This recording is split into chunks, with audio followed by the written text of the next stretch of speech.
શું તમને ખબર છે કે ચીનમાં લાખો લોકો આજે પણ જમીનની નીચે રહે છે? આ વાત શરૂ થઈ 1960ના દાયકામાં, જ્યારે ચીનને ડર હતો કે સોવિયત યુનિયન તેના પર ન્યુક્લિયર હુમલો કરી શકે છે. ત્યારે ચીનના એક નેતા, જેનું નામ માઓ ઝેડોંગ હતું, તેમણે બેઇજિંગ શહેરની નીચે 3 થી 4 માળ જેટલી ટનલ્સ બનાવી અને તેમાં બોમ્બ શેલ્ટર્સ, સ્કૂલ અને હોસ્પિટલ બંધાવ્યા. એટલે કે તેમણે નાની મોટી નહીં, 85 સ્ક્વેર કિલોમીટર જેટલી મોટી અંડરગ્રાઉન્ડ સિટી બનાવી દીધી. પરંતુ 1980માં સોવિયત સાથેના રિલેશન નોર્મલ થઈ ગયા અને ન્યુક્લિયર વોરનો ખતરો ટળી ગયો. ત્યારબાદ સમય જતાં લોકો એ અંડરગ્રાઉન્ડ સિટીને ભૂલી ગયા. વર્ષો પછી જ્યારે ચીનમાં કોલેજ એજ્યુકેશન વધ્યું, ત્યારે લાખો સ્ટુડન્ટ નોકરી માટે બેઇજિંગ આવ્યા. સમસ્યા એ હતી કે શહેરમાં રેન્ટ બહુ મોંઘું હતું.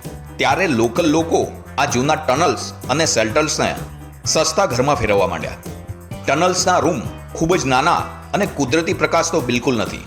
એક કિચન અને બાથરૂમને લગભગ 30 લોકો શેર કરે છે.